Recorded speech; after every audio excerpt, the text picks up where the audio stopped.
Hello, everyone. Welcome back to the Enough to Keep Going podcast. This is episode number 323 for January 21st, 2024. We're heading, man, I can't believe it's already nearing the end of January. We're going to be jumping into February soon. And I'm your host, Tom Astronaut9. With me tonight is one Mr. Game Logic. Game, how are you? Good, man. Good. How are you? I'm doing well. Thank you. Going to jump into some games here in a second, along with some news, and then more games as usual. So first up, Game, let's keep you on the mic here for a second, or for a few minutes, I should say. And it looks like you have a couple games you're going to be talking about. First up, The Last of Us 2 Remastered.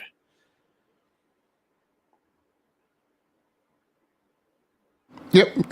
Just give me a second to rearrange my screens here. Sorry. Yep. So, in my pieces will be fairly short because there's not on one hand there's not a lot to report, and then on another hand I didn't play that long, and so in The Last of Us 2 Remastered, I don't personally feel like there's a lot to report. I'm enjoying playing it. I mean, there's all the controversy that we have, obviously, about people who feel like Naughty Dog hasn't done a lot for them, and and feelings like this wasn't a thing that they wanted and they would have preferred something different from Sony and yada, yada, yada. For me, I mean, number one, it was a $10 upgrade. On the Basement Radio Arcade podcast, somebody was saying, I think two people said, like, one person said, like, I spend more than that on lunch. And then another person was like, you could spend more than that at McDonald's. And yeah, I mean, you pick an extra value meal and do any modification to it, like, supersize the drink or, get a specialized drink instead of like one of the stock ones, and you're at $10. So, I mean, there's lots of things that we do, every day that cost more than $10.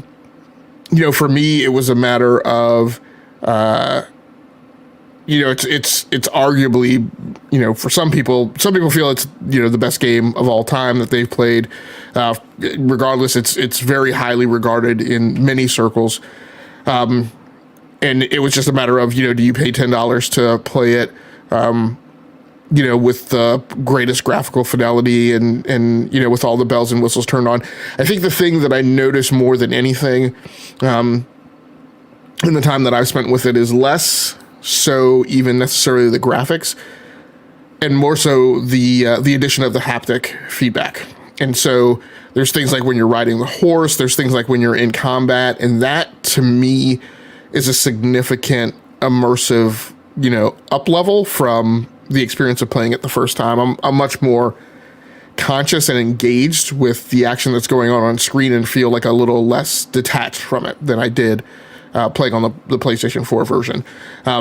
For me personally, it's a game that I have a very strange relationship with that is probably, skates a little akin to Red Dead Redemption 2, although it was different than Red Dead Redemption 2 in that Red Dead Redemption 2 took me like a couple years to get warmed up to. Like, every time I went back to Red Dead Redemption 2 and tried onboarding, I would always like get frustrated with how slow the burn was. And, I mean, I hear people like experiencing Red Dead Redemption 2 for the first time today, and I hear them talk about, how they like the hunting training and like, so, and I'm just like, okay. So, it just took me such a long time to finally be willing to push through like the first 2 to 3 hours of Red Dead Redemption 2. With The Last of Us Part 2, I played that game, I think 19 hours the first time, and then like maybe 21 to 22, 23 hours the second time. And each time I was very close to the end, and each time I was just like, screw this. Because there are so many things that are disruptive to me in terms of it crossing the line of a lot of my nopes, like the flashback scenes, the amount of time that you spend in flashback scenes, the spurs near, like, beyond the 15-hour point into like segments of story that I was like, I just don't see what the point of this is. So much time spent like not advancing the main storyline. And then on top of that, just playing the Abby character. I had no problems with Abby. I'm not a huge fan of games where you don't play like the main character. I mean, and I think Spider-Man 2 is something different. Like when you're going back and forth between Miles and Spider, because you're playing two protagonists, right? I think I've mentioned on the show before, and on lots of television and movie podcasts. Like I just don't buy the anti-hero storyline. I don't buy like trying to humanize Thanos. I mean, like, he's a villain and he's evil. Let's just leave it at that. Like, I don't need you trying to humanize him for me and make me feel sorry or sympathy for him, because I just don't. And that's the same thing. And I get the literary, balance that they were trying to achieve, and I understand that, and I understand the artistic intent of it. It just wasn't necessarily for me. So here I am again, approaching the game a third time, and I'm going to spend probably a significant amount of time in it. It'll be a little bit kind of like Red Dead Redemption 2, where like the things that aggravated me about it the first time or two, I'll be a little more tolerant of, this time. So, and in the meantime, would I have gone back to it if I didn't have it available as a title with a technology, glow up? Probably not. It would probably have just sat in my backlog, and I don't know if I would have ever gone back to do another playthrough to finish up those last couple of hours. But yeah, so it's, but I will say from a technical implementation standpoint, like it is, I mean, it's exquisite. When you focus, and again, I think a new player will focus on things like this. When you focus on the graphics, like the water effects, when they zoom in on a lot of the cinematic cutscenes, where you see like very close-ups of like creek water and river water and things like that when they're going across the areas, and even the horses. I notice when you there are these shots where you can really see like the muscles like in the horse's legs and stuff when they're moving. So it's really impressive. Really impressive in the articulation of the infected and things like that. So it's definitely an impressive title from a technical perspective. Obviously this probably heralds the arrival of it on PC as well, which we should hear about, in a number of months. And I'll probably get it again on PC just because it's, from a technical perspective, it's really good. Much like Spider-Man 2, I would say, not Spider-Man, but in Miles Morales, which was really the first Spider-Man I played, I probably didn't do a lot of the, strike from the shadows, stealth kind of stuff. But I spent a lot of time doing that in Spider-Man 2, because I just found it, my natural tendency is to be impatient and not like a lot of like, sneaker and stealth games. Like a Splinter Cell just always drives me nuts, because, and eventually at a certain point, I'm just like, screw it. Like I just want to, crash the glass. So I spent more time doing that. The Last of Us 2 is obviously very heavy into, stealth, surprise, ambushing characters, not just barreling in, playing at Bogart. And so in similar fashion, right, coming back to it this third time, I'm a lot more patient and appreciative of that kind of tactical geometry, and that pacing, because I know that I'm going into it, right? So I'm not as coiled up and maybe as impatient and intolerant as I normally would be. So yeah, it's a pretty fun experience here approaching it, yet again. So I have never played either the first one or the second one, obviously, because I don't have a PlayStation. But I did watch a walkthrough of the first game. And, for the most part, you're playing as Joel with Ellie here and there, I believe. So in the second one, does it split off more to more people you're playing as, or is it mostly like Ellie and then like maybe one or two other people so far that you've played? No, you play as Ellie or Abby. Okay. And. Yeah, and I don't have a good thumb in the air feeling for, I'd like to say that the split is kind of 50-50-ish, right? You probably play, it's probably a little more slanted towards Ellie, maybe 60-40. I'm sure there's a statistic out there somewhere that tells you. Of course, you're just as it's been very cold here, and when I ask one of the speaker assistants around here, what the temperature is, they always tell me, what it is and then what it feels like. And that's the thing, right? It's like, yeah, you probably maybe play more time as Ellie, but a chunk of that is spent in the cutback scenes, and those just make my eyes roll.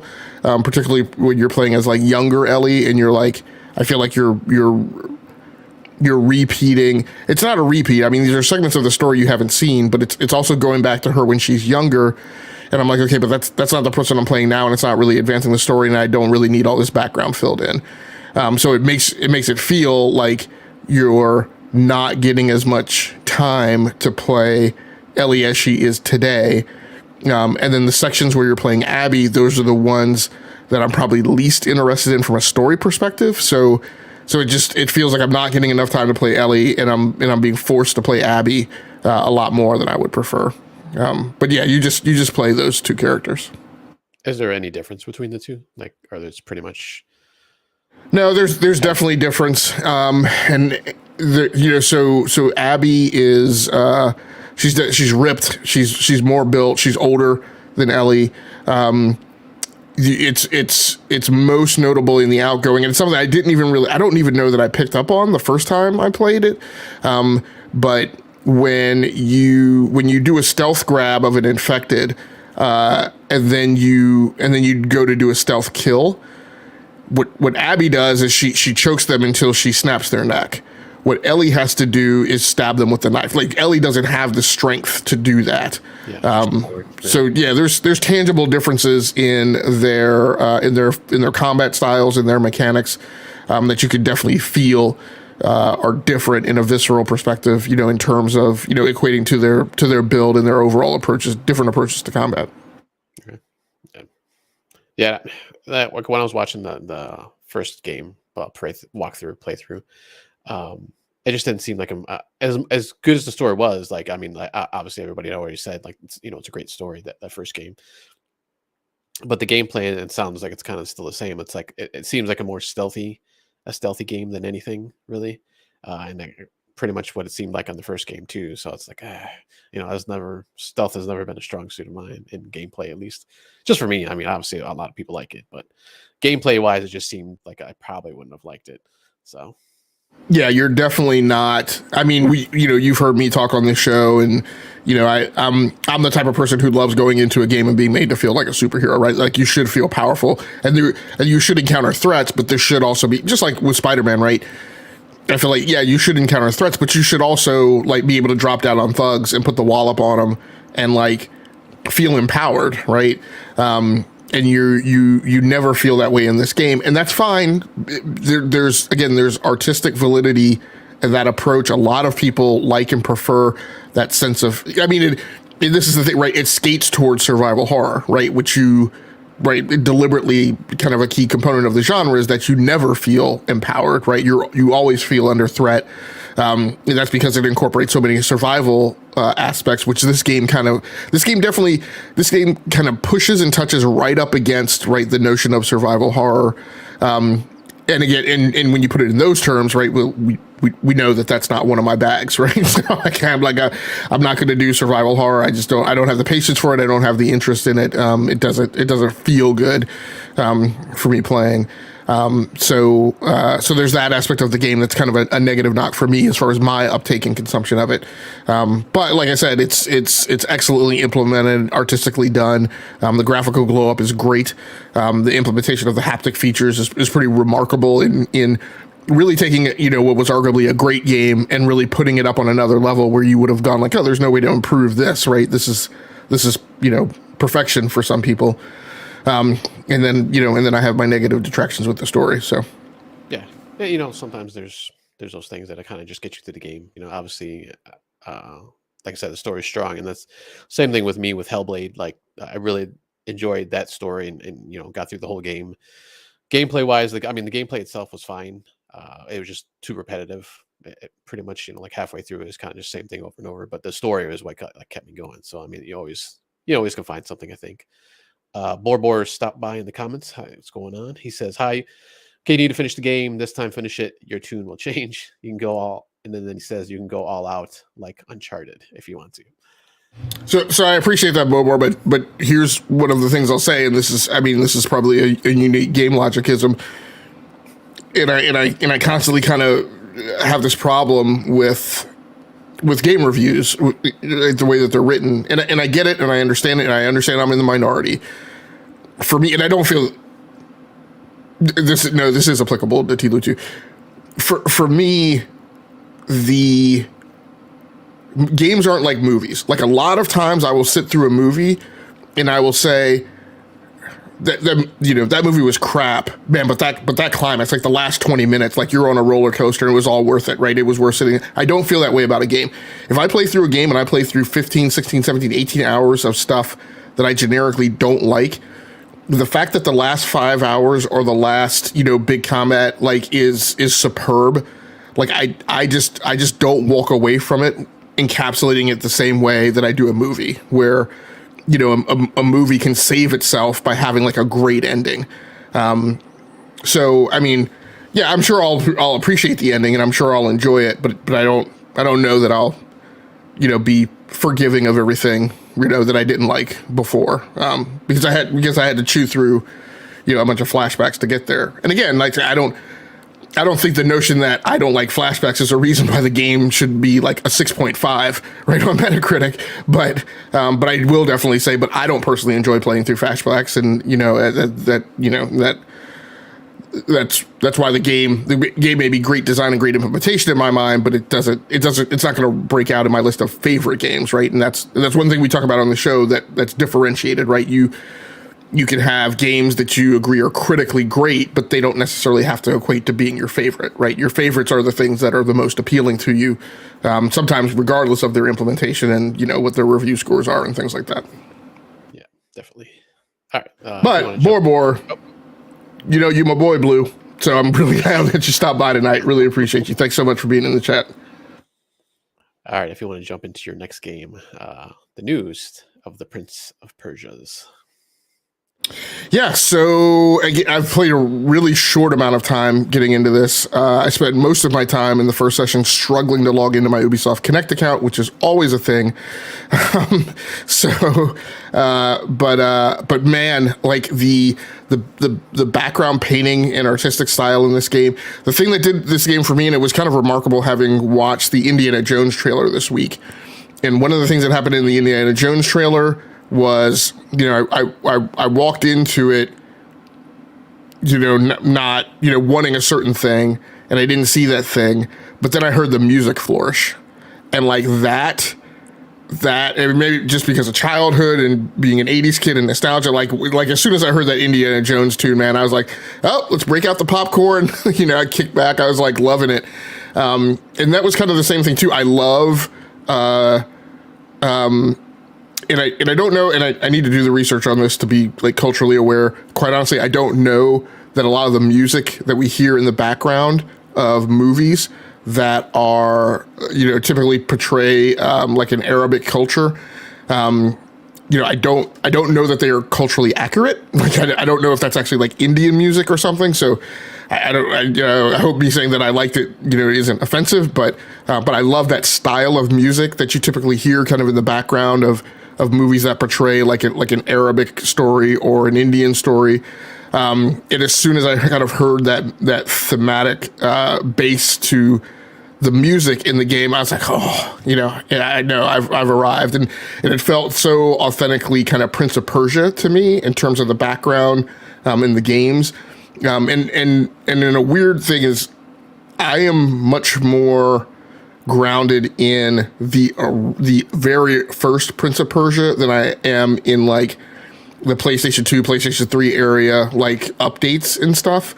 I've always been, I've played them and I've touched those like a little, but like the thing that resonates with me is like the original. In this game feels a little more, like that, just in terms of its action. So mechanics from what I've seen so far seem to be pretty great. I think what I would say is the jump mechanics and the speed don't feel as impactful to me.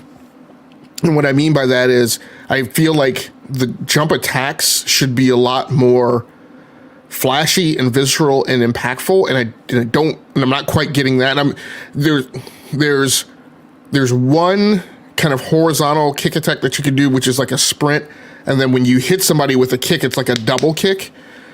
so that I really like. But like the kicks you pull off from the vertical just seem fairly weak, much weaker than I would think, than I feel like they should be. And I don't seem to have yet nailed the mechanics of any notion of speed, jump, and kick attack from the air that results in like a lot of damage. Everything feels very like samey, right? From a punch, kick, aerial kick perspective, etc. There's lots of, kind of in a Spider-Man-esque fashion. There's, a few different like Dragon Ball Z, kind of power up moves. You can, I will say that scalability is kind of nice. There's a push and hold the attack button, and then that has a more impactful attack. There's like, I can't remember what it's called, but it's like Astra or something like that. It's like this essence that you gain every time you make a successful attack, and that you lose a little of every time you're hit. And once you power up that meter, that allows you to pull off these kind of unblockable, unstoppable attacks into the enemy. And those are nice too. I love how the enemies enter the screen. Like a lot of them do this thing where it's kind of like you're looking at it in the 2D plane, and they like flip into the screen. So it looks like they're coming from, your world almost, or like, mechanically it's coming up from the bottom of the screen, but they look like they're coming from, it's kind of a 3D effect where they look like they're coming from another kind of, from a 3D plane and rolling into, where you are, for combat. So that's pretty neat. But yeah, I think it's a pretty good game. Music's good. Artistic renderings are awesome. I think the problem I have too is, so I'm playing on Nintendo Switch. I made the decision that this feels like a game that I would like to be able to play on the go. And so, and it seemed like a really good pairing for the Nintendo Switch, particularly, once I played on the OLED in handheld mode. But for the initial entrance into it, I'm playing docked. And, there are a couple hitches in Switch performance, not huge and not persistent, like not frequent. They're like in instances where it's like transitioning from like into a cutscene or coming back out of a cutscene. And so there's that you can see. I think the biggest thing is, again, the artistic rendering is great, but then there are points where you're really in tight on the camera, and you can see, in particular, like on paintings or background objects, not so much on animated characters, but you can see where there's like a loss of texture fill. And artistically, the game looks so beautiful that I'm just like, man, with a more powerful CPU and GPU and some added, texture fill, on these objects, I'm sure that the game would look really awesome. So, but yeah, I'm having a fun time with it. Platforming's good so far. I haven't encountered anything super frustrating. Combat is good. Lot more. I said I am more rooted and grounded in the original Prince of Persia, but the combat in the original Prince of Persia was heavily timing based, where just if you missed, there was no time to like necessarily recover before an enemy got in an additional attack and killed you. But this one is much more kind of modern era combat where it's pretty fast and it's pretty quick. So that's more preferable. And the combat, kinesthetics are very fluid. So, feels good. So you have more control over your character, right? Like than the original Prince of Persia, which was, like you said, it was more, the animation was like a little bit more, I don't know how to say, I don't want to say off, but it was just a different, obviously, animation style. It was very heavily, like I said, it's very much timing based, but the mechanic behind that is very much momentum, where if you overextended yourself into an attack, then like you couldn't recover to get back and defend right before it. And so you might argue maybe that was more realistic, but it was just, it was like it's kind of like you were fighting underwater, right, in comparison to modern games today. All right, awesome. Oh, and you said you were playing on Switch. That's right. So, Yep. Yeah. all right. All right. So let's jump into my game here, and then I might actually jump into the news right after that because it kind of deals with the same thing. But I jumped into Palworld this past weekend, and this is the well, what everyone was calling and still calling Pokemon with guns kind of a game. So it's a little bit more than just Pokemon, though. It's definitely a survival game, kind of at heart. And the more I was playing it this weekend, the more I realized it's a lot. It's a lot like Ark, Survival Evolved, and a lot of like the the actions you do in the game and the different systems and kind of the not so much the I don't want to say like the UI is not like a copy like of Arc, but it has similar mechanics within the UI that you have to do. So you have like an unlock tree where as you level up, you unlock different tools and weapons and items and stuff. But and um, there's crafting just like an arc. It reminds me heavily of Arc more than anything really.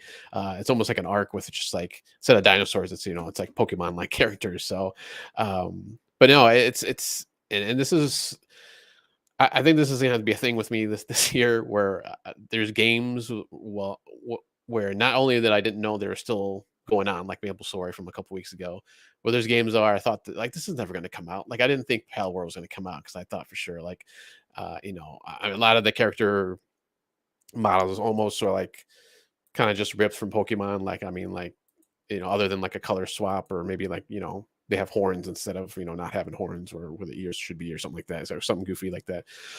But it's out. It's on PC. It's on at least Xbox. I was gonna look up to see if it was on Sony on PlayStation or not, but I didn't get a chance to.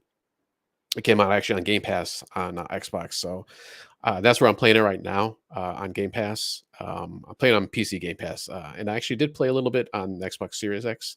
So I mean, um, pretty much looks the same. I mean, it's not it's a pretty game because it's more cartoony graphics. It's not like realistic graphics like Arc is. Even sort of realistic, I guess you can say. Animation or like character creation and stuff like that, or character models. But still a very pretty game. And when I did realize, like, oh, okay, this is actually, this came out and it's coming out. I was like, oh, this has got to be like janky as all heck. But it's actually I haven't really seen too many bugs so far, and this is early access on PC, game preview on Xbox because they got to call it something different. So it's not a full release yet, and on some of the like the UI stuff kind of seems like that, and even so there's a little bit of a difference. So on even on the PC side, on Steam, you can have dedicated servers right now on PC side, but on PC, Xbox, or even on the console, there's no dedicated server option right now. That is going to change. They said they are working on that. So I don't know if that's just like you know something with Xbox and their ecosystem and how that gets set up. Because I mean, Arc has had dedicated servers for a while, and I know other games have too. I think Rust on the consoles do, along with like I said, other games. It's just not there at the on the release right now. So, um, and I think that's probably like the biggest thing is, and then they're all well. So obviously you don't have the browser list because you don't have dedicated servers in the game on the console. So it's just you either do single player, you can go in solo, or you go into multiplayer. And multiplayer right now for the console is just invite only, so it's peer to peer. So once you create your world, get in there. You just give your friends the code and they can jump in. And right now, there's only I think even on PC, unless it's a dedicated server, you can only have 4 people altogether in the world. I think with the dedicated servers, I believe it's 32, so it's a lot more. But but like I said, basically it's just like survival crafting, game. You do go out there and you have your little I forgot what they call it in the game now. Basically like a pokeball where you can catch the characters. And one nice thing it is that it's not turn based like most Pokemon games are, or at least the majority of the mainline ones. You can just go out there, and if you're just playing yourself, you're just you're hitting with a sword or they have like bows and arrows, and I think I think I can do a crossbow now. I can craft a crossbow, so I'll be getting that soon. Eventually, as you tier up, you can get to guns and grenade launchers and all these other like modern weapons and stuff like that. And the reason they call it the Pokemon with guns is because you can give these weapons to I don't know if you can give them to all of the different pals as they're called in this game, not Pokemon, but you can give it to those creatures also, so they can do that. So there's all the little bit of differences. So I just got a couple of creatures where there's one where if I pick it up, it like basically becomes a shield, so it shields me from obviously harm. And then another one was just a kind of a fire type where it actually kind of acts as a flamethrower basically. So I just got that ability on that one. So and then there's different like saddles and different kind of like accessories you have to kind of craft for these creatures before you can do like those certain actions. Otherwise, you'll throw it out, and when you're fighting, you can give it commands to either attack what you're attacking, or just attack whatever is in the area. So and they'll just kind of go on their own and do different whatever their different abilities are. And as they kind of level up too, they gain more more special abilities that they can use. So which is kind of cool too. But yeah, I'm just kind of shocked. One, like I said, that this game came out, and two, that's actually really good. So now this is from I gotta go to their website here for a second. I believe their name is Pocket Pair is the developer. They have a few games out there. Nevergrave, which I never heard of, which is just on Steam, kind of a side-scrolling action game. They have Art Imposter, which is a kind of a party drawing game. That's just on mobile, and I think on Steam too. And then they had another one called Craftopia, which actually I played, I think either the beginning of last year or like the end of the previous year, where it was actually a lot similar to this. Not so much in the like Pokemon like stuff, but just kind of the combat and crafting stuff. And that reminded me heavily of kind of like Breath of the Wild, or what's the one game? Genshin Impact. That kind of open world. You got well, in this game too, you have like a stamina meter, so you can pretty much climb anything.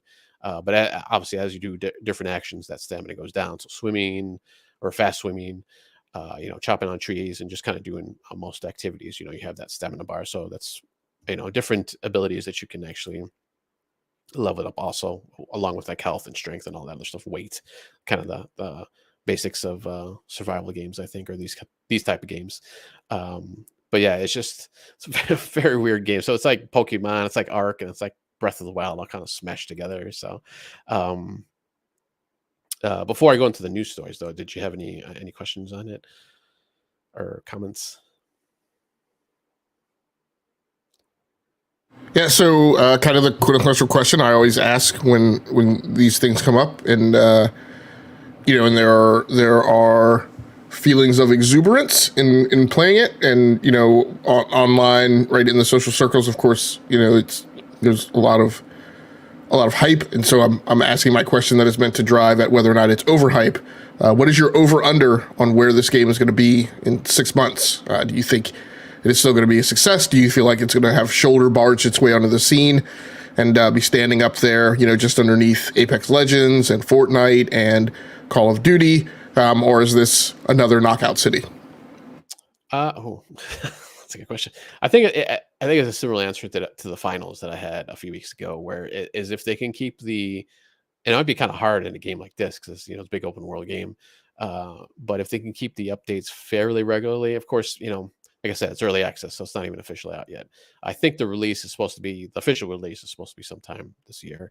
I haven't seen. I've tried looking around to see if there's any kind of like, at least like a season or anything like that, but it just says 2024 pretty much everywhere. So if they can keep the updates going, either I guess in the early access, it's kind of weird since it's an early access. I don't want to say the updates keep going because obviously they will update it, but the other thing, just like an Ark, like back in the day, and it might happen to this one too. Like I was playing Ark in early access for like the longest time, and then when they did officially release, they erased everything, which happened. I knew that was going to happen, but it was just like, oh man, that was kind of like, and actually, I think even before their release, just as they were doing updates, they had put in new systems and new animals and stuff like that, and they would erase. And I lost a base, like a huge base that I had built up, or well, huge to me at least, because I was only playing single player. Uh, you know, so I mean, if they can, and maybe that will help me with this one if they do that, excuse me, eventually, where they just kind of wipe everything and you got to start over. I won't be um as sour as I was with Arc, but if they can keep the updates coming and keep the fixes coming, because there was some issues, you know and some of it was just because they didn't, and I'm pretty sure, like most people, didn't think there's going to be this many people, as I'll talk about in a second, that were going to be, buying this game, and just the servers just got killed, and and they had a lot of issues with, I think, mostly just like when you're trying to do the multiplayer. So single player was pretty much fine, I think, for the most part, as far as I saw. It was just any kind of multiplayer, whether it was dedicated or not, there were just all kind of issues because they're hidden, like their server capacity, basically, is what they said. Well, it was what they said. So, and then I think there were some issues on the Epic side, on the back end, where it was just kind of a similar thing, where it was too much, for what they were trying to do, or for what they had. So, but like I said, if they can kind of keep up with updates and hopefully balance everything correctly. For right now, it seems like, I mean, like, obviously there's starting areas in this fairly large map. Um, and if they can keep that balance between the different creatures, and something doesn't, like, as soon as you get like one thing, you're just gonna like wipe the floor with everything else. Hopefully, they can keep balancing everything out.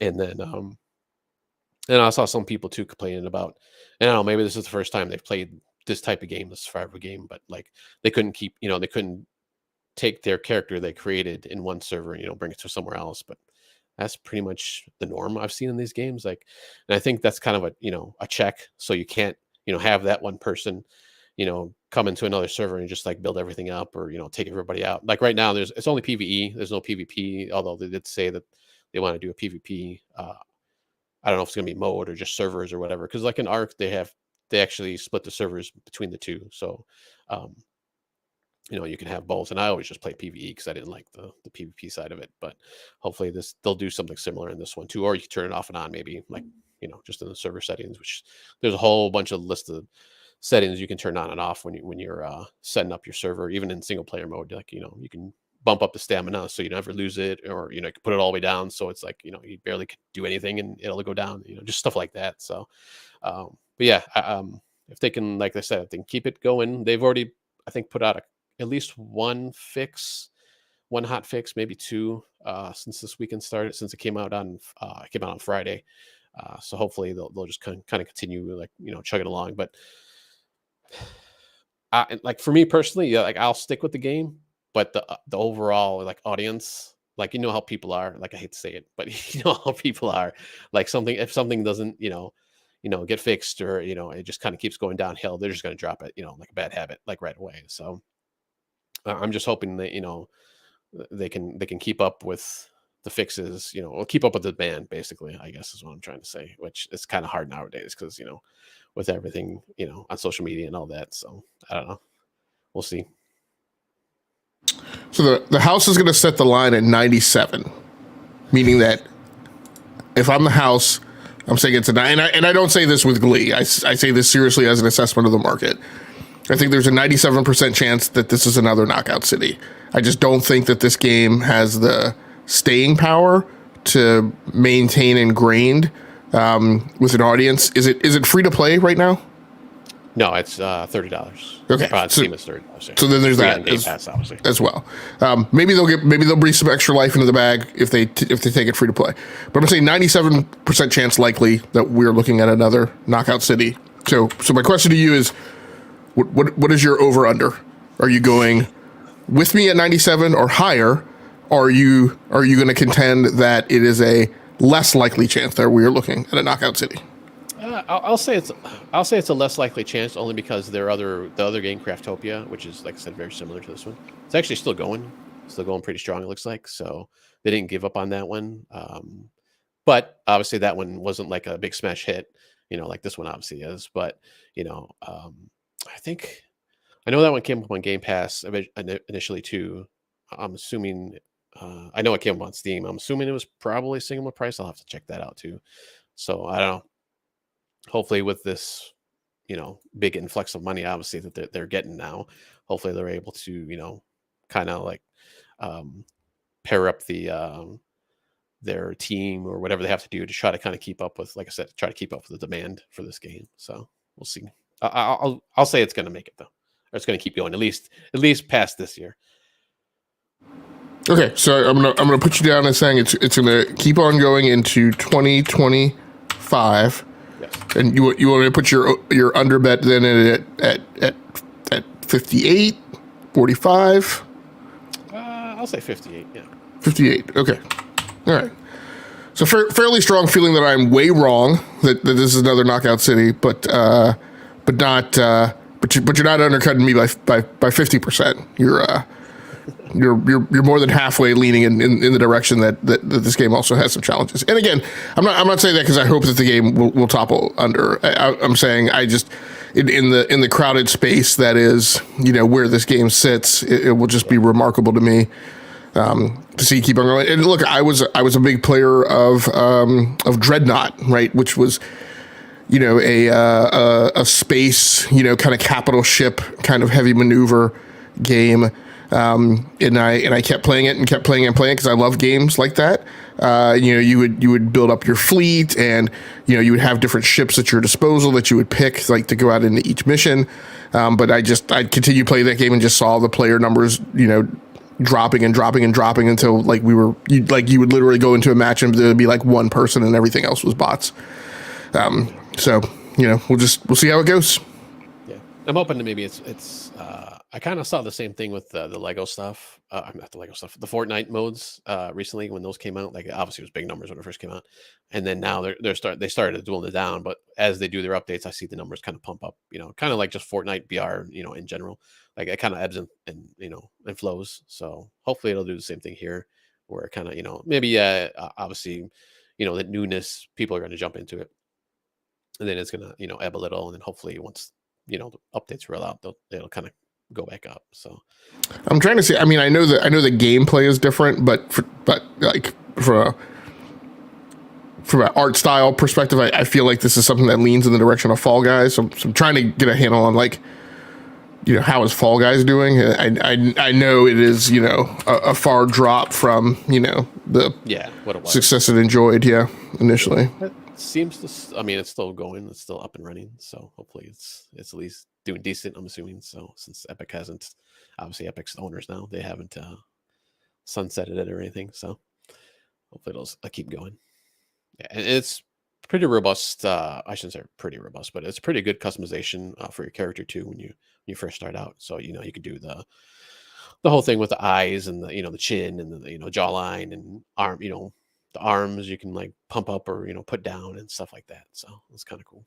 I like. How's Are there any big streamers behind this? As I'm reading about Fall Guys, one of the things it's saying is, its big challenge is the amount of competition in the battle royale genre, which is exactly what I said. But what a lot of times helps these games out, who don't have the following of the big boys, then they're highly dependent upon big streamers like playing the game. So do you have any big streamers like pick this up that you know of? Not that I've seen. Like when I was doing much like the finals. Like I was going on YouTube and like looking up, like tips and guides and stuff like that. And I didn't really see at least none that I've recognized. I'm not too big into like the streaming scene. Like I know the huge ones like Ninja and those kind of people. But there's a few that I've turned on onto Rust for my son. That there's a couple big ones, but all in all, I haven't really seen anybody like I'm gonna say famous as far as streaming from my searching so far at least. So that's probably actually it's a good question. Maybe it's something I'll look into, see if any of those people are playing currently. Yeah, because that's always that's kind of always kind of a make or break too thing where a big streamer like gets on it and starts playing it, but if they start saying, oh, this is garbage after, a little bit, then, you can see numbers drop too, unfortunately, that way. So fortunately, the world we live in right now. But on that note, we'll jump into the news, and the first news bit I have here is obviously on Palworld. So just kind of talking about some numbers. And this first article is from Game Industry, or I'm sorry, it's from Eurogamer and from Vicky Blake. She's talking, and this was on Saturday, I believe. Yeah, this is first originally. This article came out. So it says yesterday the Palworld was released and sold a staggering 1 million copies in just a few hours, or an hour, or a couple hours. Early into the launch on Steam and Xbox Series X and S, and now just a few hours later, that's already topped over to 2 million sales. And then I'll jump to my next article, which is from I don't know how you say this, Gemsa, and it's actually jumped up to 4 million in sales in the past 3 days, so just since the Friday release. And then they kind of go into some of the Steam numbers as far as like how many concurrent players have been on it. So momentum has increased since yesterday with the latest sales at 86,000 units per hour, according to Pocket Pair, which is the developer that they said that on Twitter or X.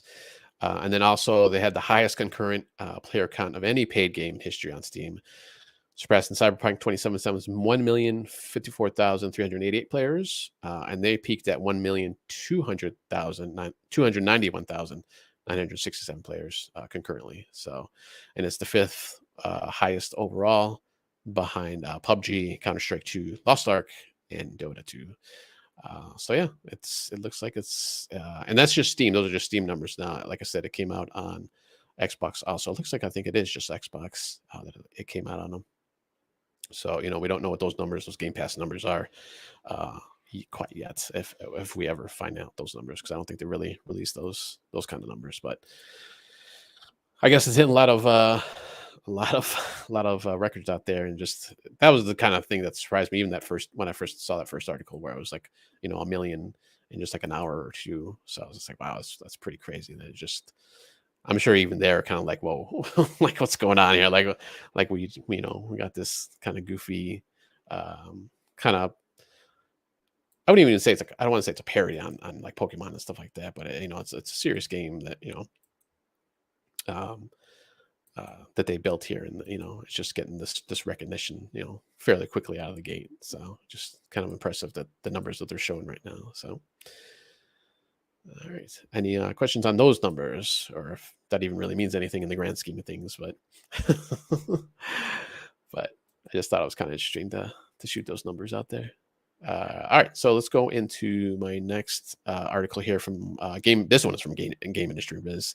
Just kind of going over the sales for last year and then the month of December. So it starts off with here 4% December sales boost. Sees 2023 finishing up 1% year over year. And going into this article from Brendan Sinclair, total spending on US games is up 1% to 57.2 billion in 2023, with a slight gains in software add-ons and subscriptions, up 1% to 48 billion, and accessories up 4%, 2.6 billion. Which is offsetting the essentially flat hardware sales, down a fraction of 1% to 6.59 billion. I can't talk today. 6.59 billion. Circana also stated in this article that Hogwarts Legacy was the best-selling game for 2023 in terms of dollar sales, and this marked the first time that the top game was not Call of Duty or a Rockstar developed game since 2008. Which was Rock Band. Well, I guess they say Rockstar, but I'm assuming they mean like 2K in that point, which was Rock Band at the time. So on the year, PS5 won the year and also the month of December. Yep, go ahead. So I think is Rock Band Rockstar or Take-Two? That's a good question. At the time, I'm not sure. So I'll look that up because I actually think they mean Rockstar, meaning that the top game has always been Call of Duty or Grand Theft Auto. Okay, I see what you're saying. Yeah. But it's weird that now I'm trying to find that where it's in that paragraph. But then it points to Rockstar being the last time that Why am I not finding that paragraph? It's like third one down from okay. Chicago Hogwarts is the best game of the year. That marks the first time that the top game was neither Call of Duty nor a Rockstar developed game. This is Rock Band and its pricing peripheral loaded packages.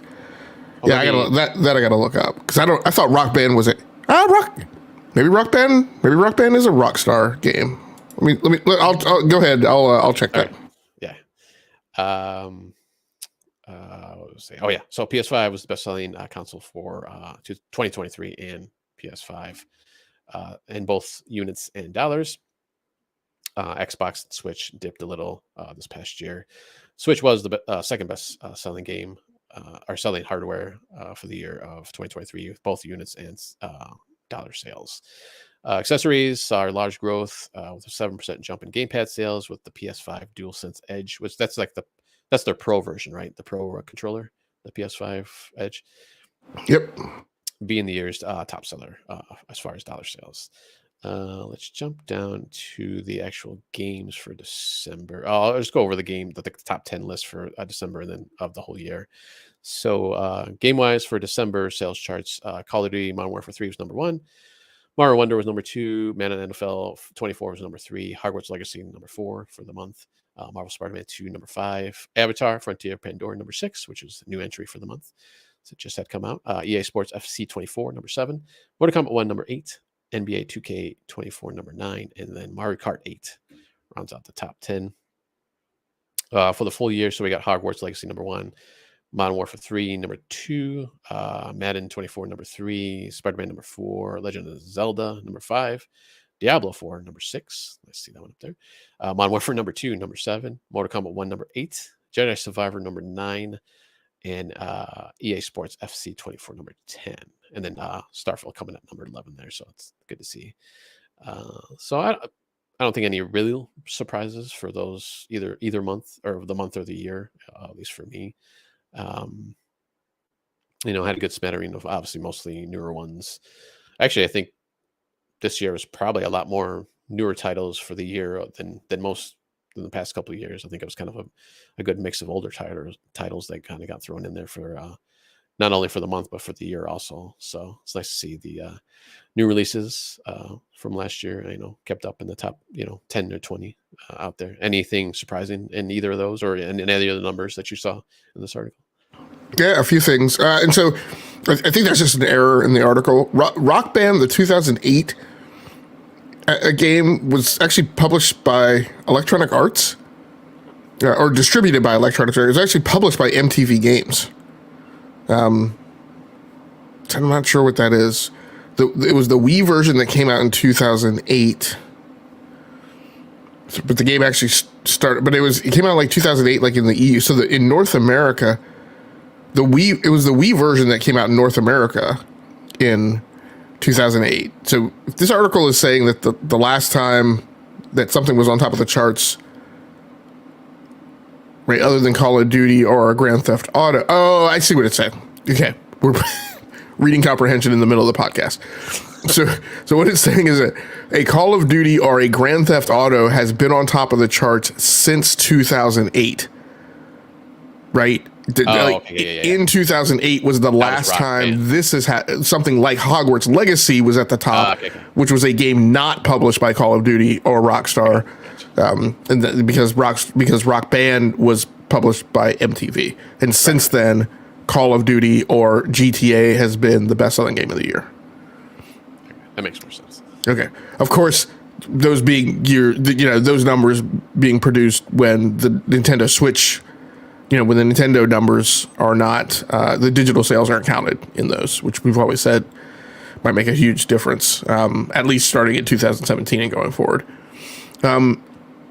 I think the big things on this list that were kind of interesting is Avatar on the monthly list. Avatar popping in at number 6, which I think dispels this Avatar myth.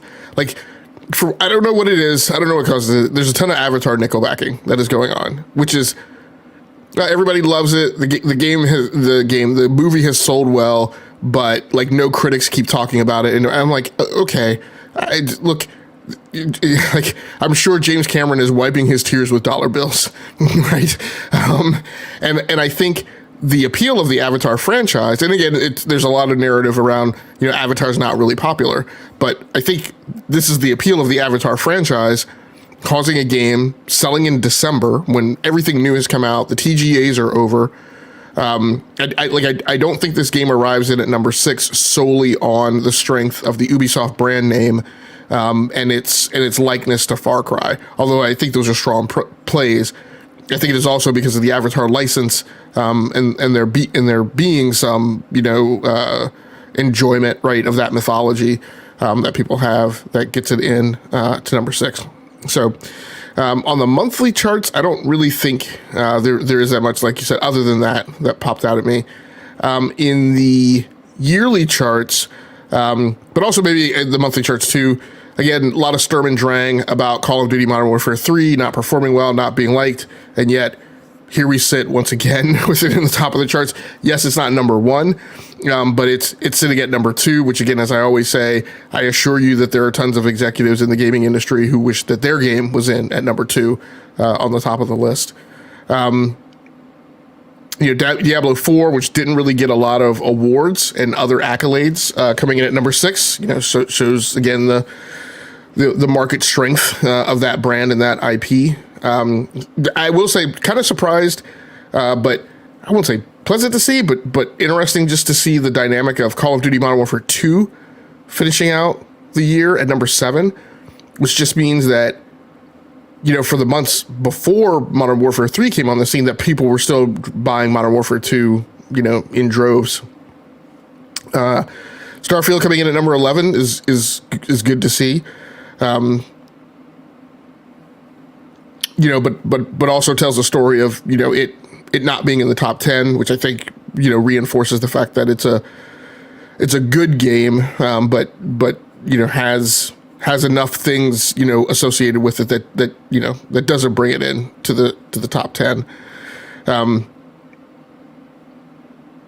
that's a game that sells on both Xbox and PC, in comparison to other single player games that are in the top 10, like Hogwarts, and Marvel Spider-Man, with Marvel Spider-Man only selling on the PlayStation 5. Legend of Zelda Tears of the Kingdom only selling on the Nintendo Switch. So, other than that, great to see Dead Island 2 in at number 15 for the year. That's a game out of the Embracer Group. So, with all the bad news that surrounds them, it's good to see them, score a win. Minecraft coming in at number 20, I think maybe indicates that of all of these years of,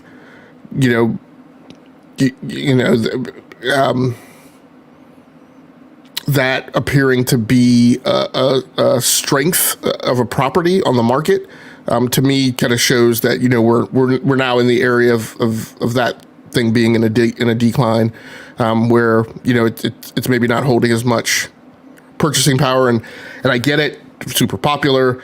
People love to see it. Roblox not here in the top 20, although I don't know that Roblox releases sales data.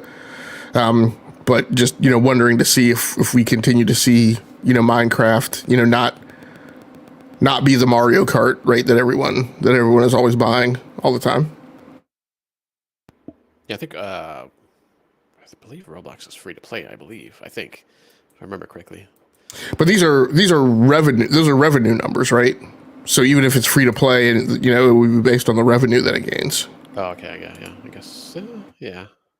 I don't know. That's kind of weird because of the way their model is, I guess, because it's more of like so it's free to play, but then obviously you got to pay for like the Robux and microtransaction things within each game, each individual game if they have it. So obviously some of them don't, but yeah, I don't know how they would. I guess they could just tally it all up. I suppose it should be easier enough. Not for me, but for I'm sure they know. But yeah, I was interested in seeing 1920s Mario Kart 8 and Minecraft. So they're still holding on, there. MLB The Show too, number 14. So it's kind of surprising, I guess. But it's good to see that the multi-platform strategy that the MLB and MLBAA, I think, is their the IP ownership and management arm. Good to see that their multi-platform strategy worked. To get that game up into the top 20 of the year. Yeah, and then and then there's some asterisks here with digital sales, obviously for like the Nintendo ones, and then even for MLB The Show, they had Xbox and Switch digital sales were not included for that one. So interesting, but yeah. So those are the sales figures for 2023. All right, so let's jump into your news stories. You got the first one here with a little bit you talked about earlier with Indiana Jones. Yeah, and I realize now after I put it in the rundown, not really a news story, but we'll go with it anyway. This story over on Polygon by Michael McWhorter. Indiana Jones and the Great Circle is first person, and it's in the right hands for that. Indiana Jones and the Great Circle, a new whip-cracking adventure coming from Wolfenstein Studio Machine Games, and avowed indie fanboy Todd Howard was that's an avowed in terms of a adjective. Indie fanboy Todd Howard, not the game avowed, was revealed on Thursday. Interesting choice of words for a writer knowing that he's writing this in the wake of the Microsoft showcase. Was revealed on Thursday to be a first-person game. Well, mostly. Players will see through the eyes of Indiana Jones on a globe-trotting story where they'll explore ancient temples, recover mysterious artifacts, and punch, shoot, and whip Nazis. For some players, I'll go and just read it a little bit. For some players, first-person play is a real concern. Many people suffer from headaches or nausea when playing games from that perspective. For others, first-person play is simply a matter of taste. I think this was kind of, hit a lot of gamers like a wackadoodle boomerang that they didn't expect. They were just fully assuming that this game would be third-person. And even I was in the mold of that was what I wanted, right? Because I'm accustomed to seeing Indiana Jones on screen. I kind of wanted to see the character and his movement and that kind of Indiana Jones swagger, being played out on screen. I particularly wanted a camera that was, that could pan and see. I mean, one of the big parts of the mythology of Indiana Jones is him constantly being in these historical settings. And so, recreating those things, so many years in the past, would have been kind of one of the graphical achievements, right, for the team to do. And it would have been kind of, maybe I was thinking it would have been more enjoyable to see that with a camera that could rotate. What I will say is after watching the trailer, I get it, right? Grounding the game in this aspect of you viewing the world through Indy's eyes, I think does create a unique perspective and a unique lens through which to view the narrative, right? And kind of moves you in that mold of kind of a BJ Blazkowicz, right? Where you're seeing this world kind of, from being in it rather than seeing like a third person diorama, right? A toy set kind of unfolding before you. I think it will make you a little more ingrained and entrenched in the experience that maybe you see Indiana Jones going through, which is going to be weird and difficult to pull off because so many of us, again, come from that perspective of kind of seeing Indiana Jones as an arm's length hero character, right? That you're watching, right? Pull off these great escapades. And so the notion of kind of sitting in his skin is going to be different. But I think, one of the things that's going to help the game along is, Troy Baker is the voice actor and it appears to be doing an incredibly excellent job, voicing Indiana Jones. And like I said, the music I think is a huge part of the mythology. And the big thing that came through for me in the trailer was they only showed him shooting once. So we talked about this a little bit on the Basement Radio Arcade podcast, and one of the things I brought up is various panel members talked about the different things they wanted to see out of Indiana Jones, and at a certain point in the conversation, I was kind of like time out. Like Indiana Jones should not be a shooter. That is not the ethos of the character. You see him in Raiders of the Lost Ark. He literally fires his gun like one time, right? Maybe twice. I think he was going to shoot the guy when he's fighting him when the prop with like the V-22 or whatever. Experimental Nazi aircraft is kind of spinning out of control, and he's fighting the guy who's trying to keep him from taking off in the plane, the big muscle bound mechanic. I think he maybe pulls out his gun, and I think he maybe shoots him once or tries to shoot at him or something. But it's like he doesn't run around. It's not John Wick, right? He doesn't run around firing his sidearm all the time. In each movie, like I said, you see him maybe fire like one time. I think there was well, I guess it's actually it's Sean Connery who actually fires like a machine gun or something like in the third movie, and then throws it down in disgust, right? Like, so it was important to me to see a game that doesn't emphasize like the shooting mechanics of Indiana Jones, and that looks like the way they're going. Like if they can tell a story that is about a character in first person view that is not about shooting, that in and of itself is kind of a remarkable achievement and a thing to put out on the market. So Borbor Country says, I don't like first person if it's not a shooter. It's a me thing. I haven't played Cyberpunk because of nausea. Yeah, and I totally understand that, Borbor, and I understand that with people. This is one of the reasons why I say, you know, when the media runs around in pom-poms, you know, VR, and people try to say like VR is the next thing, and I'm like, you need to understand that like, there's a certain percentage of the population that's just cut out from that experience, like physiologically, like can't do it.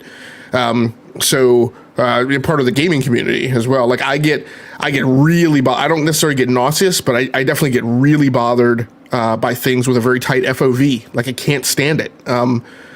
And so I get it and I understand, and that will be a thing, particularly for a character who, you know, swings around and jumps, you know, from buildings and things like that. And maybe that's why they jump you to that third person view to maybe try and blunt a little bit of that effect. It's one thing that's going to be interesting is I feel like I could put a 100% bet on the notion that there's going to be a minecart scene in this game, akin to what we saw in Temple of Doom. And if that's in first person view, like that's gonna hit people a certain kind of way. Or something similar, right, to a minecart scene. And so it's gonna be interesting to kind of see how that pulls off. But my big thing is I was like, if it's first person, like we're done, like I'm out, like it's like, but after seeing what they put together, I think it's actually an interesting design approach. Yeah, even though I think the whip they only showed like a couple times during the trailer too. I think he hit a guy once, and I think he used it to like cross like a chasm or something. So it's going to be interesting how they do all that. If it's, so I'm trying to think, like even in the Tomb Raider games, like there's instances where there's like a whole chock full of gameplay where you're really not shooting anything, you know, shooting anybody. You might like, you know, it almost. And I don't think Indiana Jones would do this, but it was almost like a stealthy thing. But maybe they do something a little bit different, you know, for Indiana Jones, where it's, you know, there was a lot of fisticuffs in the trailer, though, a lot of punching and stuff. So, you know, yeah, and like that resonates true, like to the movie. And I mean, exaggerated hits and stuff, like, yeah, you know, that come to know him for. Yeah, a lot of. I mean, you should feel like it should be like barroom brawls, and like because that's mainly what we see in the movie, right? Is him, you know, going to fisticuffs with people. Yeah, I mean, I know what you're saying about Lara Croft, about like there are sections of that, but I think what I come back around to is, but when she does have to go offensive, right? That is her go-to, right? Is firearms and weapons and shooting, and that's not it, you know, for Indy. You know, what we would see from Indiana Jones is when confronted with a lot of weapons, would be him duck and cover, and then trying to figure out, you know, some witty way, unique way, like out of. An escape, and that's what one of the other panel members said on the Brat podcast last week was, you know, it's that's the thing of like Indiana Jones is like that series of escapes, and then one of the other things I mentioned in a later conversation, not on that show, but is remember like the little red dot thing that goes across like the screen on Indiana Jones, which I thought did they go away from that in the last two movies? Did they not use that animation effect? Like when he's traveling, you mean? Yeah. I think they did it in Crystal Skull. Okay. I haven't watched the last one yet, so I'm not sure if they done that yet. Okay. Because that was just always the thing. I mean, again, for Westerners who are known to be particularly dumb with respect to geography, like that was always one of the things that I thought was, okay, this is educational, right? And this is, you know, Lucas and Spielberg, right, trying to like educate like the masses, but you know, him like showing that red dot of him traveling the world, and then I'm like, okay, but and then think about Indiana Jones, think about the camera shots and like the whole sequences, the unfolding of the story. It's always about history and motion, right? It's always about him getting from point A to point B. Like he's constantly Like the only thing that does is that the cameras comes down from the global view and like zooms into street level, but he's always going somewhere. And a lot of the escapes are always about like it's the motorcycle chase scene, it's the tank scene, it's the horse scene, it's even in the scene in The Last Crusade with them going into the library, right? He still goes underground and then he's moving, right, getting from point A to point B. In much more so, like there are no locked room scenes really, right, in an Indiana Jones movie. Even he's talking to Willie in her bedroom in Temple of Doom, but then that whole scene is about them getting out of the bedroom and getting into the tunnel, right, and transiting to like and finding the cult, right, the cult ceremony. So that is also what I felt was conveyed in what I saw in the trailer was right him moving across rooftops to whip onto the blimp, and then like I said, him going from point A to point B, and kind of following that history of motion and following that transit line. So I think it feels like they've got their handle on it thematically. So I'm just hoping that it sticks to the landing. Yeah, maybe it'll be kind of more akin to I forgot the name. I just thought of it. That EA game where it was more kind of a parkour thing than like Mirror's Edge. Mirror's Edge, yeah. Not necessarily. I mean, it might be a little bit more than that. Obviously, more intricate. But it was that kind of just moving around the levels and trying to figure out ways to get out. And yeah, maybe you'll pick up a gun or you use your whip every once in a while. But it's more about kind of just the escapes, almost like a Trials, but with in human form, though, Yeah. I mean, we don't have it. I know people hate trying to make everything like we had the meme. I mean, it got to the point of being a meme last year where like everybody compared everything to Breath of the Wild. And so, but I don't feel like there's a lot of great comparisons of what we're gonna see in a design in the direction they're going. I feel like the closest thing I can reach for and think of is like Deus Ex. Which is in first person view, right? But is not about a character engaging in a ton of shooting mechanics, right? Most of the time, although I think the very last one would lean much more heavily in that direction. But in general, that's not really your motif, right? But it's also not entirely stealth either. So I feel like that's the direction it leans in, and then I feel like sprinkled with like a little bit of kind of like Splinter Cell, Splinter Cell is a lot from the third person view. So, but somewhere edging in that direction where again the vast majority of the action is not about like shooting mechanics, and in fact, to a certain extent, is really not even a lot about combat. And that's a tough formula to pull off, and I think to make interesting to gamers. But like I said, I think from what I saw, they're headed in the right direction. So, like when they had the Avengers game come out, and they kind of played off a little bit from the MCU characters, even though it had nothing to do with the Marvel Cinematic Universe, and that felt a little off. Now he more or less looks like Harrison Ford, even though you can obviously see some differences, and obviously it's forced by Troy Baker in this game. Indiana Jones is going to be voiced by Troy Baker. And he's still like they had him talking during the trailer. It's still, he more or less kind of sounds like Harrison Ford. Is that part of it, like the look and the sound of himself? Is that going to throw you off at all, or did you feel any like anything when you heard him and then you saw him? Like to me, it was like it was kind of off, but it was still pretty much Indiana Jones to me, more or less. I think the big differences there are, I think. This is, and I got to remember the timeline. Somebody was on the show, was on the podcast last week and mentioned something about where this sits in the timeline. I think this is actually a prequel. And I think it's actually between, because I didn't realize, or I had completely forgotten that actually Temple of Doom is actually a prequel to Raiders of the Lost Ark. Yeah. So I think this sits between Temple of Doom and Raiders of the Lost Ark. And so it makes sense that he looks younger. The huge difference to me with the Avengers is the Infinity Saga was going on right then, and this game came out, and we saw the character models, and we were like, why the hell do they look different? that makes no sense. Like we're literally sitting here waiting for Infinity War and Endgame, right? And like why and this is they're clearly the MCU characters, right? But not in that continuity. But why do they look so radically? Why do it was an uncanny valley? Like, why do they look kind of like them but don't look the same? Yeah, they're just a little bit off. Yeah, and then we were also, for those of us who are comic book fans, we were also living in the time where the comic book characters were being made to look exactly like the movie characters, right?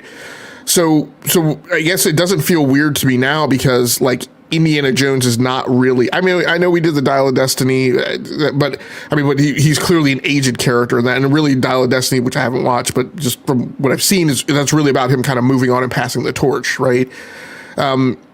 So this is clearly a game that goes back to early, right, Indiana Jones, and so it doesn't feel like an uncanny valley. And like I said before, Troy Baker, I think, is doing a great job.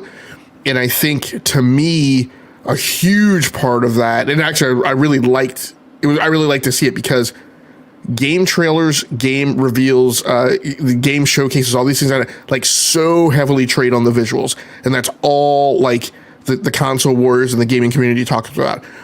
This trailer, I felt like, really delivered through the audio, and it delivered on that with the John Williams thematic music, and it really delivered on it, in my opinion, with Troy Baker's kind of monologue, in how much he sounds. Like you mentioned, like he sounds like Indy. Like I think I really have to think about the notion that it's not Harrison Ford. That might be giving it maybe a little too much credit, but like just barely so. I think if I turn that lens off and I'm not consciously thinking about, oh, this isn't Harrison Ford, I don't really think about that, when I'm listening to the monologue. Because a big part of the monologue, I think, is the scripting. And it was the scripting, and maybe a little bit is bias and preference too, because I was a history major in undergrad for a lot of time. I thought I was going to go into archaeology until I found out archaeologists didn't make any money. But that spiritual love of history is something that resonated to me with the scripting, and with Troy Baker's voice behind it. It also really carried through. So it just reminded me so much of like what I loved about like the Indiana Jones mythology when I was growing up. And that again, in entrenching and soaking like in history and mythology, and bringing that up as an educational force as well to, things that I think, gonna get on a little bit of a soapbox here. I think there's so much that pushes on kids, like, what I want to say, poltergeists and ghost stories and urban myths of murder and things like that, harkening back to like at that time in the 80s where, here's this thing that's trying to push on kids, like this, gaining a love and an entrenchment in history and the mythology of the world, and really learning about other cultures, I think, was another huge thing that was thematic to the Indiana Jones mythology that just isn't carried a lot in a lot of things that we've seen since then, and a lot of things that we see today. And that's what I felt like. I felt like the audio of the music and Troy Baker's voice, and especially grounded in the scripting, was kind of like a tether back to like the 1980s, where like from a storytelling perspective, we were trying to deliver on something different. And I think, again, if that's a thing that they kind of nail in with the fact that it's a video game, that to me is huge, right? In what they kind of creatively pull off. Yeah. And then they didn't give a definite release date, right? They just kind of said this year. It was supposed to come out this year. At some point, I'm trying to look through the article. Yeah, I think this was just 2024. I think, because obviously I've had a lot to say about, Xbox's, ability to deliver and kind of their messaging that they've had this generation, which I think has been really poor. And they've just stepped on the rake, right, in that messaging from what their management of the production pipeline since 2022, and then especially in the recoveries that they've tried to make from the June 2022 showcase to just not showing up at the TGAs at all, to 2022 to the January 2023 showcase, where they just tried to kind of skate by like the 12-month plan and the things that they had promised. And then, summer of 2023, they at least laid out the roadmap, right? And we had the whole Phil Spencer mea culpa beforehand that says, yeah, I know we didn't deliver on the 12-month plan. And so they kind of hit the reset button.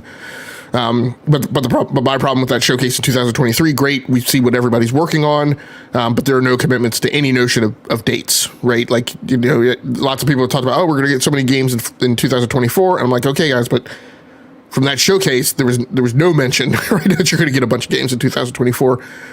If you go to the Xbox Wire page now, and you overlay that with what you saw during the Direct, I kind of like this approach, right? It puts the dates, it puts the projections in your face. They're the icons with the windows where this may be delivered, circled in like different colors on each little album thumbnail.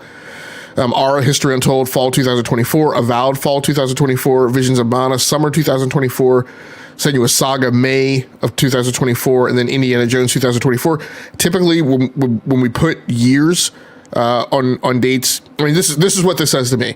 It says to me, you're probably going to be playing Aura History. Your year is probably going to look like you're probably going to be playing Senua's Saga as the school year is wrapping up, right? And you're heading into the summer. You're probably going to get Visions of Mana sometime over the summer, probably in July-ish. And then you're going to go into the fall, into the holiday season, where you're probably going to be playing Avowed, right, is your big Xbox title. And you're going to get Aura History Untold alongside that. Indiana Jones may land 2024, but if it doesn't, it's probably a thing that gets pushed into Q1 of 2025. So you're not going to be that far off. That's kind of what the messaging here says to me. And I think that messaging's good, right? I think that messaging is, let's not commit to days, like a specific day of delivery. Let's commit to windows, but it doesn't feel like a complete skate by, like in weak sauce approach of just not committing to any dates at all. It tightens up what was promulgated in the summer showcase without overcommitting, and so they still have windows here to deliver extra stuff that they didn't commit to. They still have wiggle room to not quite land like right on these dates and windows and still be okay if they deliver shortly thereafter. Like, what they need to do is they need to not do like a Starfield. They need to not promise a date, stand on a table, set a trash can on fire, right? Try and make this big like heartstring kind of delivery date with whatever it was for a Starfield, like November 11th, 2022, or something that like historically harkened back to like a Skyrim release or something like that. Not make a big religious deal out of it, and then casually miss it and not talk about it. Do a showcase, not show Starfield. 6 weeks later, say that you've delayed the game until the fall, like where you're like, okay, obviously you knew the game wasn't going to make it when you did the showcase, right? Why didn't I just say that then? So they need to not like keep making those PR right fails. And this I feel like is a step in the right direction, right? In an industry that obviously, right, is rife with challenges on making date promises and delivering and not disappointing people, but with where there's an Xbox where you're kind of held more accountable than that because you're also trying to feed the subscription service.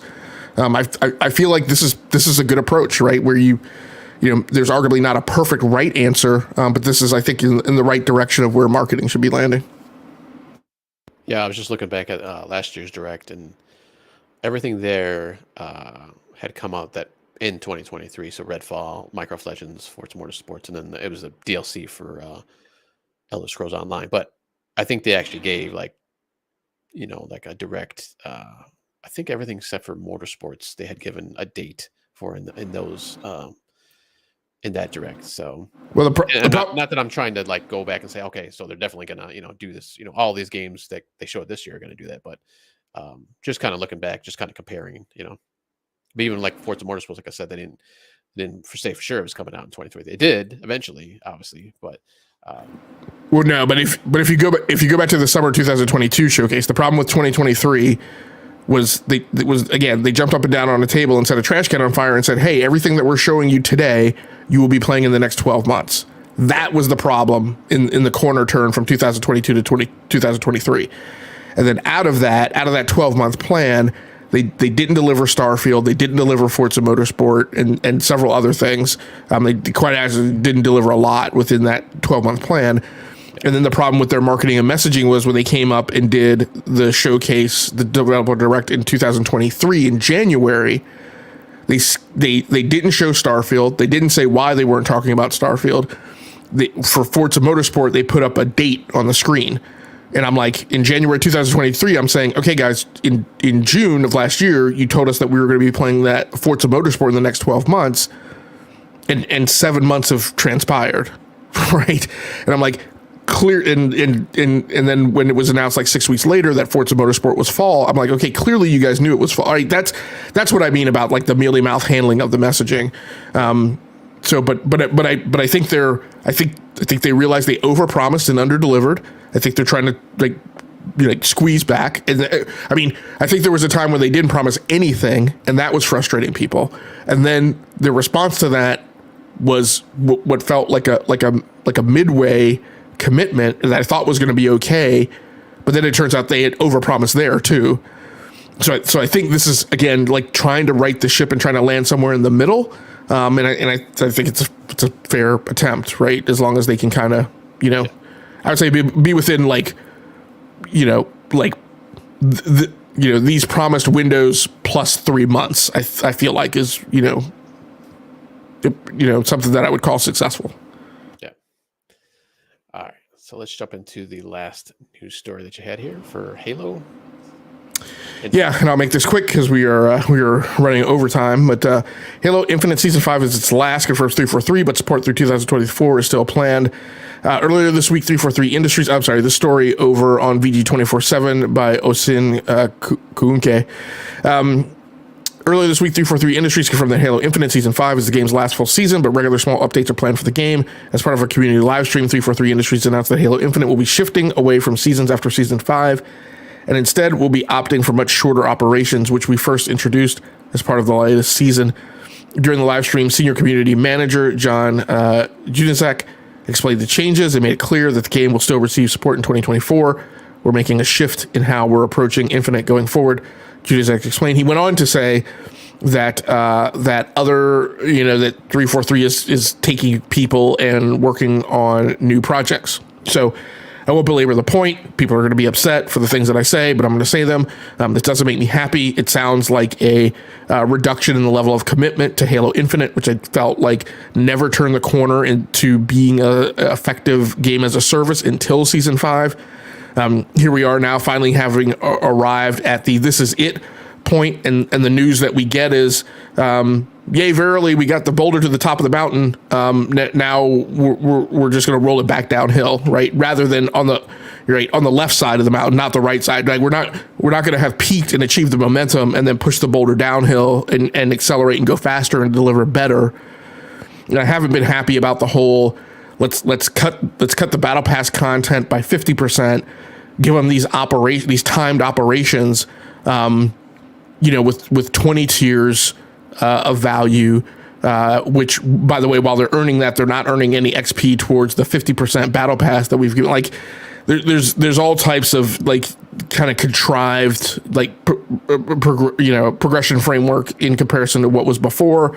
But I was like, okay, maybe I'll be okay with this if they at least stick to there being a definitive end date for the season, instead of kind of constantly kicking that down the road. But I feel like effectively that's essentially what we're doing here now. I'm not happy because I suspect that what will happen is there's no commitment to say these 4 to 6 week kind of sprints of seasonal content are going to be, consecutive. So there's nothing that says, hey, Season 5 is going to end, and then immediately you're going to get the 4 to 6 week operation. I suspect there's going to be some time lag between that. And I expect that over time, because what we're saying is yes, we have additional teams that are accelerating towards the future, working on brand new projects. This is the truth in software engineering is I'm not going to leave people on, valuable talent on the O&M pipeline, like keeping a thing alive. I'm going to slowly start putting more people on the new thing. So what I'm suspecting is over time, we're going to start seeing we're going to see, gradually creeping outward, longer time lags between these 4 to 6 week things until until there's nothing, right? And that whole time, I don't think Microsoft is going to be. I don't think Xbox will tell us that that's what's going on. So there we are. Yeah, it's been a while since I've. Well, I shouldn't say it's been a while, but since I did anything with like the Battle Pass and all that. So it's going to be interesting to see how they bring this about. All right, so let's jump into our last segment, our round robin segment. Looks like I just have, I think, some games. Just a couple of games real quick. The finals, I played mostly on PC. Really only played at the beginning of the week, like after the show last week, and then on Monday a little bit. I actually wanted to jump in during the week because they actually put out a big update where they actually released a solo mode. Oh, it's a limited time mode. It's a solo mode. So you got 12 characters or 12 people, basically free for all, doing the banquet mode, which is just where there's money boxes in the arena. You grab the money, or there's like a time limit, like 15, 20 seconds that you have to wait for the money to pop out. You grab that money and then you take it to a deposit box. A little bit kind of almost reminds me of, and I forgot to mention this before, but it reminds me of Kill Confirmed in Call of Duty, where you can also take out people and it'll drop the money too. So, kind of like the dog tags in Kill Confirmed in Call of Duty. So they dropped that along with, just a bunch of kind of quality of life and balance fixes for each class and weapons and stuff like that. But fortunately, I didn't have time this week to get back into it other than before that update or after that update hit. So I'm hoping to get to it this week and kind of try that out. And then the other game was Hogwarts Legacy. I'm still plugging away on the Steamdeck. And I think I kind of broke the game at one point when I was playing. So there's a section where you go into it's kind of this kind of circled room where you're fighting a bunch of like wizards and stuff, and you're trying to save this dragon that they're kind of beating on and just not treating well. And the first time I went in there, I got killed because there was like a whole bunch of guys, like more than I've ever seen in the game. So the second time I went through it, um, before you get into that room, there's kind of like a corridor where you can kind of just like I realized I can just stand and like kind of goad the guys to come toward me, and I can kind of pull them toward me because they kind of have like a force ability, like pull ability. So I was just like bringing them toward me, kind of taking off one by one. But then there's kind of like a mini boss in there, and I killed all the regular minions and stuff, and the schmucks. I get in there, I'm looking for the boss. Like I can see it on the mini map. I can see there's a red dot there. There's still an enemy, but I didn't actually physically see it in the world. So I was like, what the heck happened? So obviously something. I must have broke something when I did did it that way that second time. Third time I kind of did the same thing still, but it kind of does it in two phases where you beat some of them. And then that mini boss comes in and she brings out a bunch more of enemies. So I beat that first wave like that, and then the second wave I kind of just ran in the room because it's not as many. I think it was only like 4 or 5 this time. It was like 7 or 8, maybe even 9 that came that first wave. So I was able to defeat him, and then I defeated the boss and free the dragon. So I was able to get through it. But it was just kind of interesting that happened. It's kind of weird. Other than that, I've just kind of been just doing a little bit of side quests and stuff. I did a storyline with, speaking of Palworld from before, but it's kind of like a Pokemon elements in this game even too, where you can collect animals and stuff. So I was kind of doing that also. So it was kind of a Pokemon like kind of week this past week and weekend. So I did that. So I'll still plug away on that one too. While I'm doing my travels for work on my commute. So and try to finish that game up. And then what I wanted. I think I mentioned this before. I'm trying to go through my single player backlog. So after that, I'll probably go into Horizon Forbidden, not Forbidden. Was it Forbidden West the first one? I believe, or Zero Dawn. I think is the first one. So I'll jump on that one next. I had started that one a while back, and then I just kind of fell off it. So I'm gonna kind of do that one next once I finish Hogwarts. But for now, it's Hogwarts, and still enjoying it. Still, I was hoping I can get that dragon maybe as a mount, but nothing so far. But I think that storyline's still kind of going on, so maybe at the end of it I'll be able to fly around on my dragon, which might be kind of cool. So I know you can get multiple flying mounts, so hopefully that's one of them. But so that was it for me. Anything else that you want to mention as far as stuff you've played, or any comments on those 2 games? No. All right. All right. So you want to say what's next for you, or what you're gonna still be playing this coming week? Yeah, so right after we hop off here, I will run back over to my Nintendo Switch LCD and pull back up Prince of Persia: The Lost Crown, continue playing through some of that. So it should be a good time. Nice. And like I said, I'll still go through Hogwarts, and then I'll continue to play Palworld. Hopefully, I'll try to get a multiplayer game just to see how that is. If there's, I mean, obviously, there's not going to be much different. I might just kind of leveling up and stuff. It might be a little bit faster, so I kind of want to try to do that throughout the week this coming week. So that is it for episode number 323 of the Enough to Keep Going podcast. Thank you, Bor for dropping by in the comments. And thank you for anybody else who might listen or might have dropped by or is watching in the future. Please check us out on SoundCloud and YouTube for sure. And also like and subscribe if you want to. Game Logic, any other last comments before we head out? Only thing I'll mention is I've been jammed up a little because of work. I worked all very very late Thursday night and all day Saturday and Sunday, but I should, fingers crossed, should be live tomorrow night. Tomorrow night's Monday, right? Yes. Tomorrow night with another episode of talking about games on my channel, Rounding Off Infinity. Plan on covering some of the recent industry layoffs as well as kind of an explainer on the dynamics of unionization in the gaming industry and in the high-skilled tech knowledge worker workforce, and why you're seeing some of the dynamics you're seeing, and why you're not seeing some things that people have claimed that you would see. Also, we'll be talking about some of the metrics and trends and behaviors in the newest State of the Industry report, focusing on developers that just came out over on Game Informer, and then talking a little bit about some of the refinements in the Steamdeck OS, SteamOS that are showing up in the current Steam beta. Nice.